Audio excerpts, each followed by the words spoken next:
There's no certification. There's no degree. I'm paying $10,000 to go on a 4-day retreat in the middle of nowhere for me. And there may or may not be mushrooms. Like, we don't know. Hello, and welcome back to another episode of the Yes and podcast. I am Bunny Young, your host and serial entrepreneur, mom of 4 beautiful kids. And today, I just want you to know that this show, the entire reason it exists, is for anyone who is done waiting for permission to build the life that they actually want and the business that supports it. And so today, I have someone in this studio who is a living, breathing example of what it looks like when you actually do it. She lives in France, which honestly already tells you something about her choices and what she wants to do with her life, her perspective. And I'm going to give you a little bit of behind the scenes on what I mean by that. My guest today is the founder of Wild Heart Living, and she's also a DEFY community member. And she said something in her intake form that I have not been able to stop thinking about. She said, "The less my life makes rational sense, the happier I am. She takes action before she is ready. She follows her inner knowing, even when, and especially when, it has no logic to back it up." Sound familiar? And she has built something real from that place. I have been genuinely looking forward to this conversation because I think Tara is going to say some things that land in the body, not just in the brain. Tara, welcome to the Yes and podcast. Thank you, Bunny. Thank you for this. And it's quite something to hear everything like that. I received everything that you just shared. So thank you. Well, we're just getting started. And I want to go back to what I shared in the intro of that statement that the less your life makes rational sense, the happier you are. Let's start there, because what was the moment that you first noticed that that was actually true for you? I think it was about a year and a half ago. So it was after there was a few of these instances that had happened. And I was realizing, oh, actually, this is how I've been functioning. And it's another thing like um, I'm listening to a Queen Herbie song and it starts like, "That's not how life works. Not for you. You're unwhimsical being," or something like that. And my life is full of moments like that where people like tell me that's not how it works. Mm. And I have done this over and over again. And this is more on a larger scale. I left Hong Kong because I needed a break. I decided not to go back to Hong Kong because my grandfather passed away. And that led me to stay in France to spend incredible time with my grandmother, which was a gift. And the more I stayed there and shared that, people were saying how it was also a gift for me to do that for my grandmother. They'd wish their grandkids would spend more time with them. And for me, this wasn't originally normal. Like when you're an adult, you don't go and spend time with your grandparents, not living your own life. You have a job, you have kids, you make more money, you get more successful, and that's life is. And so that's also part of like the dichotomy comes to mind of like Mm-hmm. how I'm living. Yeah. And yet I found so much joy in those moments of, I mean, the 2.5 years that I spent with my grandmother as an adult, her still being in her prime and everything that I've been able to learn has been, I mean, a gift beyond anything else. And I'll have that forever. Yeah. And I mean, living in France, you would have told me 5 years ago I'd be living in France. I would not have believed you at all. And thriving in So many things. France as well. So every time I speak to you, I'm tuned into the energy of where you live. And that's what I had mentioned kind of in the intro, is that I have such a soul connection with France and with the French culture. And I've had a chance to spend some extended time there at 3 different pivotal points in my life. And one of my most special times was when Steve was deployed over in Kosovo. I We found out that we were pregnant, and I decided that I was going to have the baby in France, spend the entire summer in France so that, he could come over from Kosovo versus flying all the way back to the US. So I created this entire life, this entire summer plan for our entire family. Like my dad was coming, my kids were coming, this whole thing. While we ended up miscarrying, there was this moment where it was like, am I still going to go? Am I still going to do this? Am I still going to live out this life? And my mom had said this aspect of, she kept saying trip of a lifetime. And the energy of it, without knowing what the energy was, is this wild heart living. And so we went and we lived or spent the summer just north of Nice in the French Riviera. And it was something that was life changing because Paris is one thing. I kind of feel like I'm an American faking it in Paris. Like Parisians want nothing to do with, I minored in French in college. They want nothing to do with speaking French to me because, my vous conjugations are not on point. Um, but in southern France, there's so little people speak English, like where we were, because we were just in this small village type feeling. And my dad doesn't speak any French, and my kids don't speak any French. And yet the way of life there was just so inclusive. And it was a different way of living. It was a truth. It was not necessarily slower, but what I want to say, Tara, is like it was richer. It was just the afternoon sitting on the beach and the food, that the meals that could take 3 or 4 hours.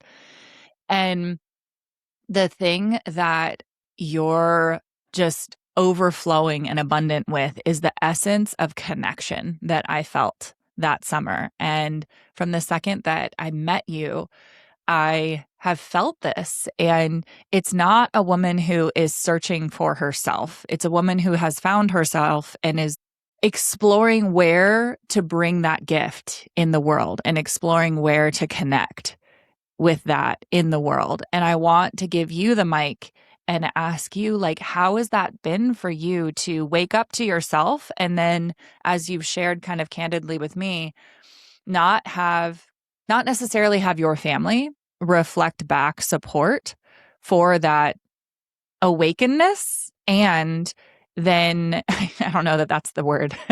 Tara's the individual in DEFY who, when I use English words that are not appropriate, she'll correct me. And I'm always like, oh, that is absolutely wonderful to be corrected by somebody who's mastered the English language more than a native English speaker. So, um, but I think that that's true for a lot of individuals listening to this, is like they come into their power and their family or their friends are like, well, don't you want to just go back to being the way that you were? Or don't you want to just not be so much? And now you're on this second part of this journey where it's not necessarily like leaving your family. You're still active in those relationships and in those connections. You're navigating those relationships while finding your place to be you. Yeah. What I heard on the aspect of the community, it's through programs that I've been super lucky to find individuals who are some further away than others. Mm-hmm. And I love when we get to meet up in person because there's just being able to have like somebody in front of you that you've known and shared so many deep things. Because when we're in these communities, I mean, DeFi and the previous one as well, you get real. Like you have some superficial connections, but most of the connections that you have aren't superficial. You share the grind that you go through. You're honest. It's not highs all the time, and you make deeper connections than people you could see on a regular basis on a day to day, like in your daily life, Yeah. even with less touch points.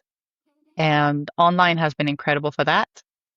What I do love about this work as well, and it's been transformative because we're in 2026 now. I remember when I did ICM in 2023, I had to take some distance from family because of how they perceived everything that I was going through. Yeah. And thanks to that and continuing on the journey, because I am staying in tune with my intuition, with what feels aligned, and also more at ease in being in uncomfortable situation, feeling the feelings, and also knowing when what's mine and what's the other people, I've gotten closer to them. So my relationship with my mother, which was the hardest thing for me, has been getting closer and tighter, and she hasn't changed at all. Yeah. And it's just my being okay with myself, not needing to justify, not needing her to give me anything because I'm not waiting for anything from her because I know I'm enough. I'm enough. All of that shift Yeah. has been a beautiful transformation. And I love how it has happened. I keep going back also to like 3 years ago. And I was asking the question about this specifically, and I just could not envision it 3 years ago. It was a desire I had because it was also the desire of like the little girl inside of me of having this connection with my mom and my ego being like, it can't happen. And today it's like, it's real and it's Mm. just so beautiful. So it's, yeah. And knowing how to go deeper as well to be there for people and being curious instead of judging. I want to ask about the transition from your experience living this to teaching this in a second.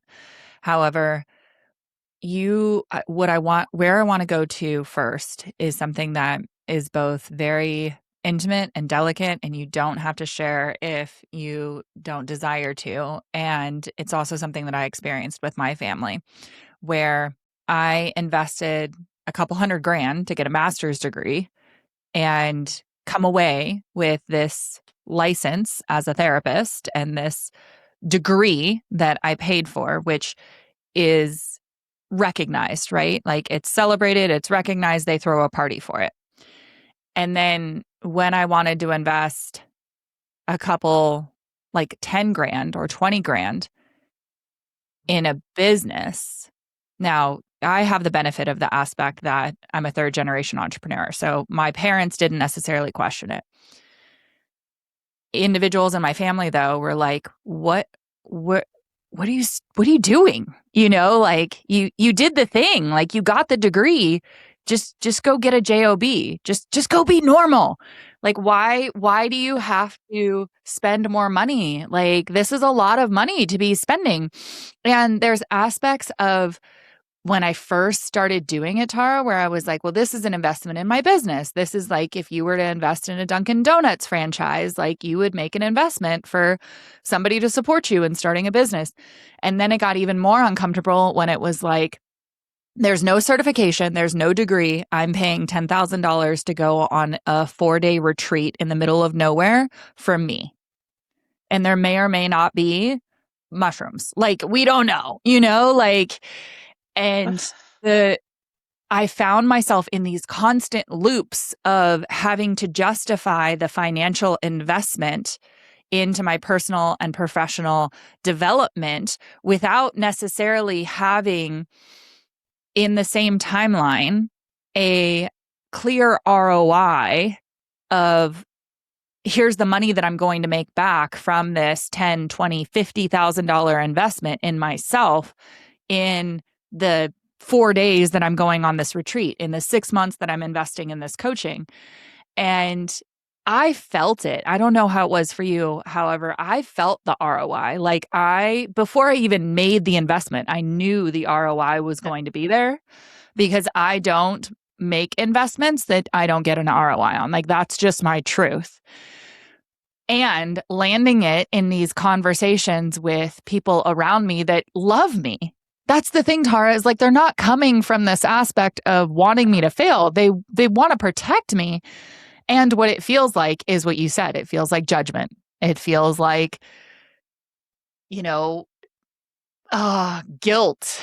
I don't know. Like, is this something that you've dealt with? And I know it's something that individuals that are listening have dealt with, but as somebody like you who has moved all around the world and had a life that doesn't necessarily make logical sense and made investments in yourself year after year after year, how do you navigate this? Ooh. I didn't share it at the beginning. I'm laughing because of the first investment that I took, and it was intuitive and zero rational sense. And I want to preface with, I think it's in the Myth of Normal. I heard Gabor Mate say, like, as a child, when you needed to go to somebody because you felt like you need to feel safe, who did you go to, your mom or your dad? And he says, if you didn't go to anybody, there's trauma there. So that was I never felt safe to open up and share with my dad or my mom growing up for various reasons. And so I kept everything in. And so I very reluctantly shared. And if I'd share, I would share. That was a people pleaser part of me for validation, to be accepted, to be loved, to receive something. So I was very cautious as well because I could share and be rejected. And so I was very cautious with that.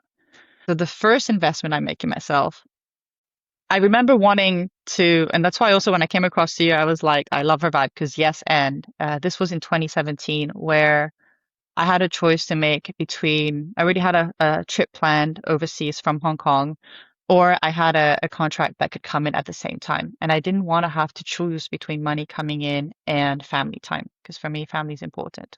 And so that was the beginning.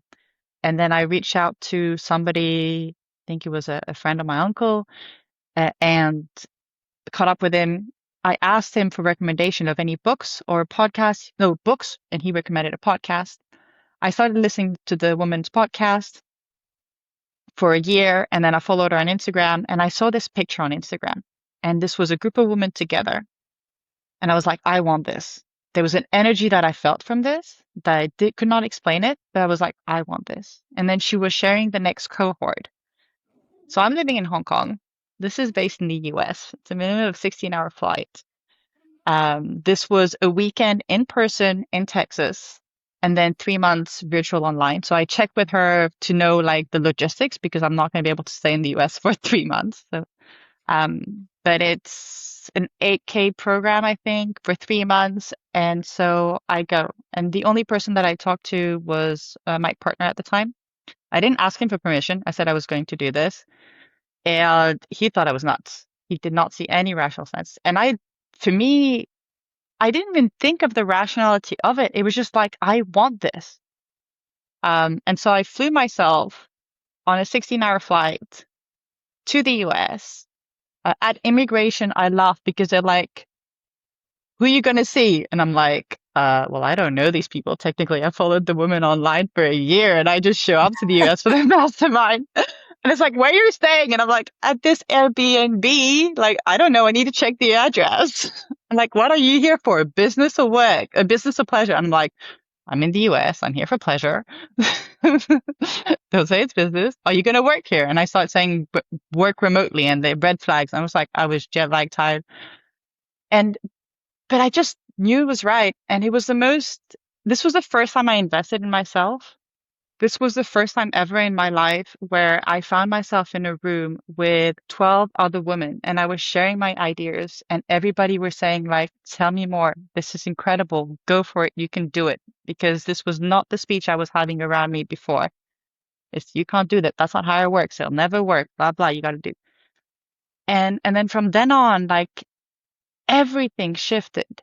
And also when you choose to make investment in yourself like this, you're telling yourself that you're worth it on a whole other level. Mm-hmm. And I did not know how I was going to pay the rest of the thing because it was 3 or 4 installments, but I figured out as I go. But I knew that, yeah, it was the energy. For this one, it was really the energy. Like I wanted to be in the energy. There was an energy there that called out to me. And I was just like, I got to be there. And that Mm, made zero sense. I mean, yeah. for me, it did, but it was, yeah, And yet it alignment. made all the sense. Yeah. And you bet on yourself. And you know, as you have continued to explore this, like that's the number one ROI that I have found in my life. So I want to talk about another investment that you made, which was DeFi. And that was 2 years ago. this is our second year, is deciding that you were going to join this unicorn community. Can you walk us through what was going on when you found DeFi and what made you, similar to what you just shared about the weekend in the US and this mastermind, like what made you decide to join, to trust yourself, and what's actually changed since you stepped into that container? At the beginning of the year, before I joined DeFi, so I joined DeFi in March, and you did the work-life alignment challenge just before that. But at the beginning of the year, I was meeting with a group of women on a regular basis, and I was sharing how one thing that I desired was to be called forward because I take action. I mean, I move myself across the world within a month, and I don't see that as a big thing because packing and moving is easy for me.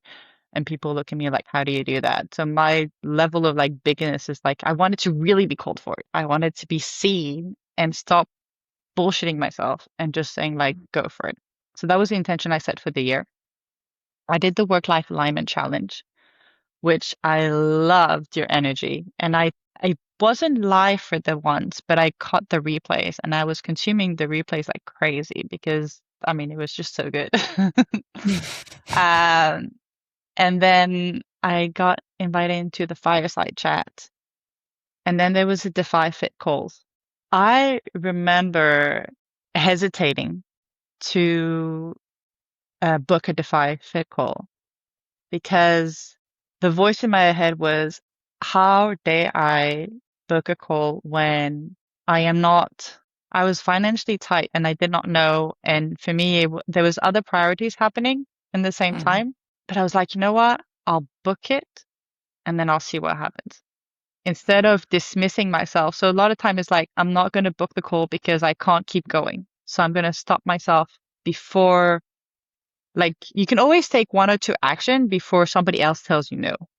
Yeah. But instead of waiting for that person to tell me no, sometimes, a lot less now, like I will stop myself ahead of time because, like, anyways, I'm not going to keep going forward. So why even do those three steps? Because I'm not going to be able to keep going. And so I decided to not stop myself. And I said, well, I'll just go and see what happens. And then in that call, your energy was just absolutely incredible. The way like you called me forward, you saw me in a way that I desired um to really step in. It's even bigger to like just not being bold, but it's like my entirety, fullness of everything that I have. And and it was a no-brainer. And I always knew that every time I've done these investments, I knew that the person I would be through the journey or in the end of the journey would be a completely different person than who signed up. Yes. And so I mean, what comes to mind is like, I trust her, but it's even bigger than trust. It's like, I trust, I'm betting, I'm going, like, she's leading. She's leading. It's not even like the me of today. It's like already there's a shift there. Yes. Yes. And what I have witnessed, if I have your permission to share, is this energetic shift from your wild heart living to putting the tools together to be able to bring this to other individuals. So that shift, that growth from living it to teaching it. Have you felt that? Yes. And what comes up to my mind as well is a deeper embodiment because I feel it more, because I am living more. And there's a confidence as well. And I think it comes with the embodiment of just like, I don't even need to prove, I just Mhm. am. Yes. And Yeah. then sharing that afterwards. Yeah. Everything that you've said about the Fit Call and about the Work-Life Alignment Challenge was my energy. And that's the biggest shift I've seen in you is typically, as you know, when individuals want to grow their business or when they come to see me for business coaching, they want the messaging, they want the structure, they want the Instagram strategy. And you now know that you become magnetic in that level of embodiment. And that's really what we do inside that community. And what you've mastered is you don't have to worry about what you say when people feel you the second you walk into a room. Like your people are able to step into that energy. And I think about how many times you tell me, oh, I spent this weekend on the beach, like dancing salsa. And I'm like, oh my gosh, like you're not in front of a computer creating an Instagram strategy. You're literally living your life and documenting it and creating clients along the way. And for some women listening to this, they still feel stuck in their head, second guessing every move, waiting to feel ready, analyzing themselves into paralysis. And that's something that you've shared and I have from the past. What would you say to her now? This comes at a really good timing, especially because of the last 10 days I've had and I've been into action. I think I might have shared this. And you've shared this as well. It's like live your life and things will happen. And Mm-hmm. I mean, it's a yes and where, and I love that is having the riverbanks, the structure, and then having the energy flow through. So you know where you're orientating that energy and that living. Um, what I would tell her is to surrender and let go. And I know when you're in it, you just can't. Like it's something, or reluctantly, when you feel that reluctancy uh, to hold yourself back from having fun, whatever activity it is, go for it. Even if you Yeah. have that feeling of like being reluctant, like feel it, be with that and go for it. Yes. Yes. And one thing that I appreciated from this year's work-life alignment challenge, and you mentioned it before, and it came at a perfect timing because I needed it. It was solar powered energy first. Mm-hmm. Because we often think of, I'll do all the things I need to do and then I'll take care of myself. But then we feel depleted and we don't want to do it. Mm-hmm. Versus when we take care of ourselves first, then we feel good about taking care of ourselves. And then we Yeah. have the energy to do all the other stuff.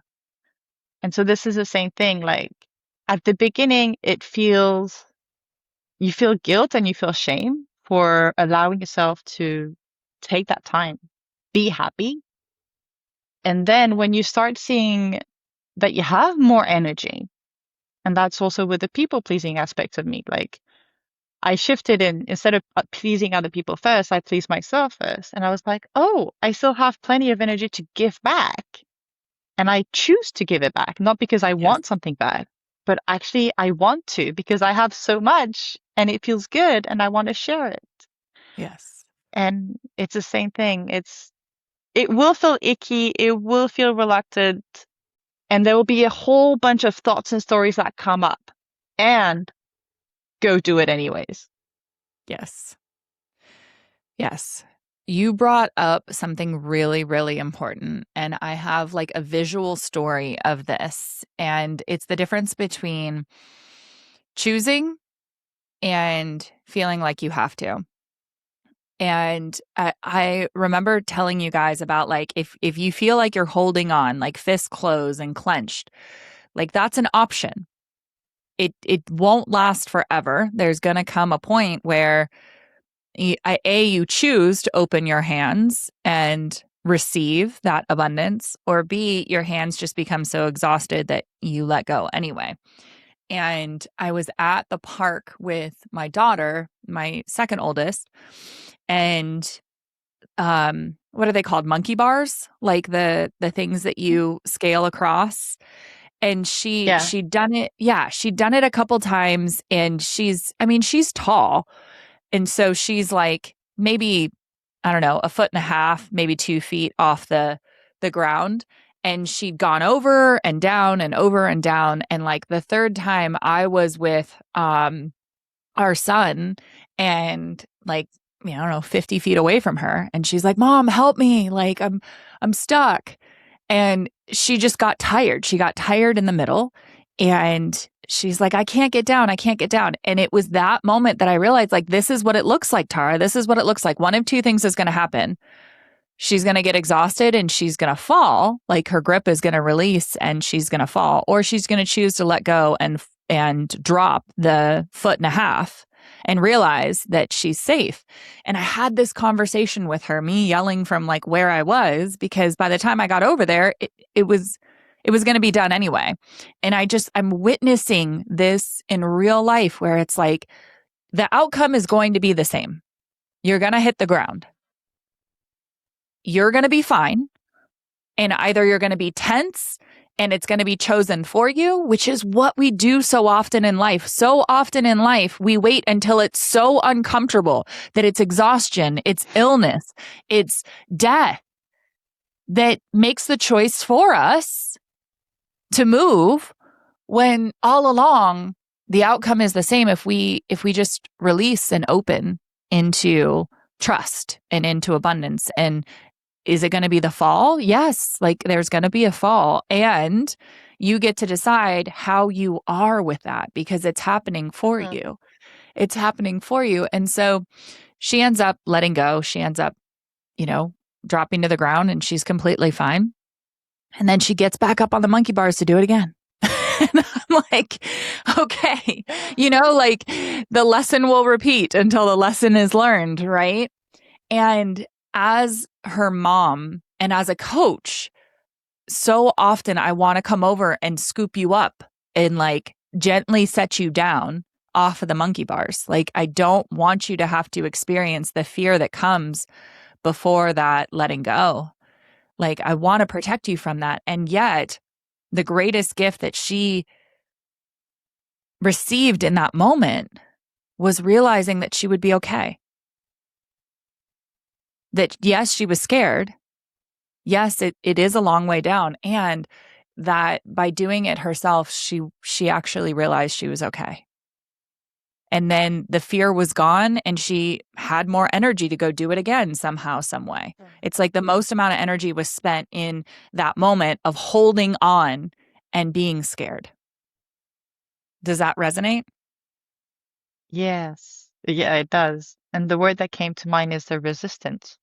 Mm-hmm. Resisting what is. What Yeah. is. And I mean, you see it, everybody, you see it in a day-to-day life. What feels hard is when you resist to it. I think that you're saying exactly what I'm about to ask, is like, you're talking about how you've taken action before you had it all figured out, right? You were taking action before you were ready and trusting that inner knowing, and that it's going to work out how it's meant to. Like, land us in a moment, a story from your life where the fear was still loud, and what did it look like when you chose the yes anyway? And it could be you're renewing your second year of DEFY, because we just had that conversation, right? It was, I didn't feel as much fear for DeFi. What came up was what could be seen also as a failure, but actually is a massive learning. I was trying to figure out where I wanted to live next. And I'd visited Lisbon before. I like it. It's by the water, which I love to be by the water. That's the only downside of the city where I'm in, where it's not by the sea or ocean. And I was like, okay, I'll go and try. And I found myself a place to stay where it was co-living and sharing. And I was supposed to be there for 2 months. And then this was just before I started DeFi as well. And I'd pack everything. I'm taking my suitcase. I had everything sorted for 2 months. I go there. I had no clue how I was going to stay, how I was going to make it work. There were so many doubts and thoughts going on in my head, and I just went for it. I went for it. I figured it out. And also with the life of these decisions, I know I am so resourceful. We are so resourceful. Everybody is extremely resourceful. We're don't put ourselves in situation normally where we need to get so resourceful, but we are when we need to do. And I remember 5 weeks in where they come to me because it was an arrangement and they go, actually, we're sorry, but things have changed and we need to ask you to leave. Um, and so I find myself not wanting to leave just yet because I'm not ready to go.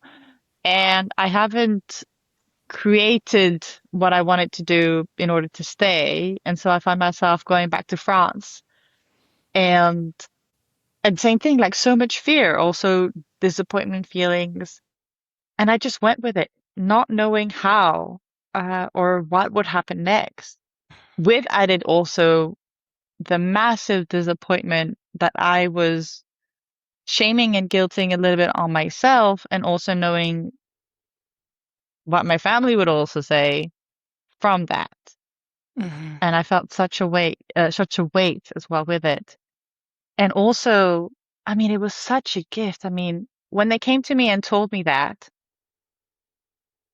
I surrendered to it. There was no resistance. Hmm. It was like, and they were saying like, you could be angry, you could be upset. I'm like, to what? Like, what's the point? Like, I understand where you're coming from. I mean, it's making me feel a whole bunch of things, which are super uncomfortable. Uh, but I understand where you're coming from. Do I like it? No, but it's a fact, and I'm just going to go with it, and I'm going to figure it out.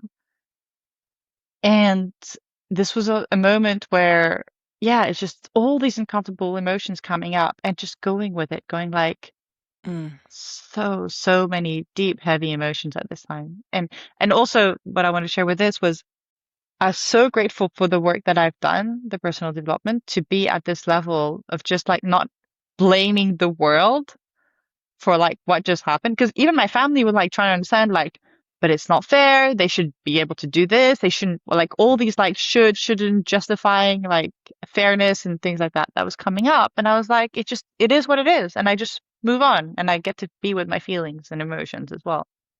Yes. But really proud of myself of just like, Mm. I could have made it so much harder on me, but I didn't. Yeah. And that's good. That's Yeah. very good. Yes.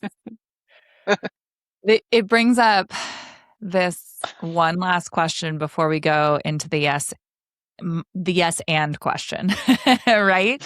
And I think I'm going to have you do yes and in French and in English, just because that's a yes and yes in English and in French.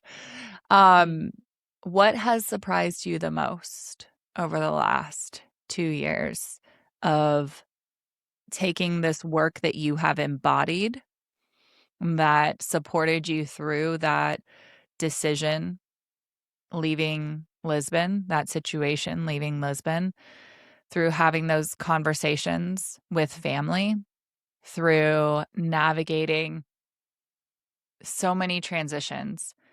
What has surprised you the most from doing that for yourself to growing a business around how you're living your life, from living it to teaching it?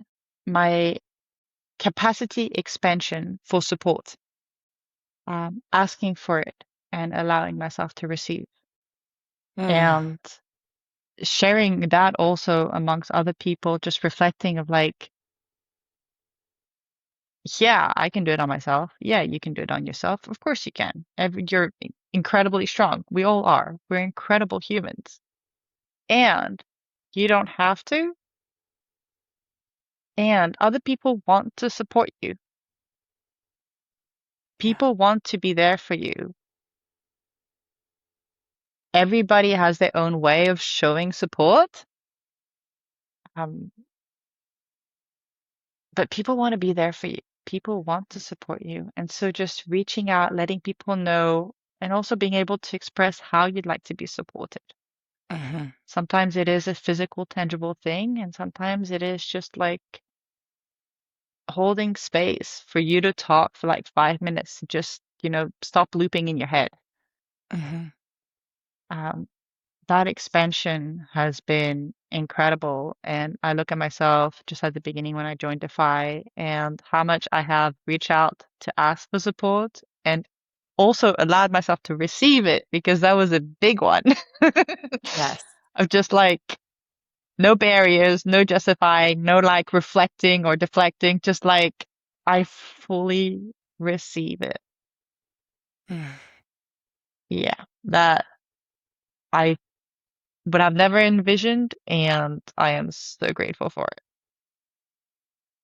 I'm so grateful for you as well. And I receive that. And just, yeah, like I'm just honored to be able to witness this growth in you and continue to witness this growth in you. I'm so glad we're not even close to being done yet. Okay, the big finale. You ready? Like drum roll. Yes. Cara, what is your version of yes and?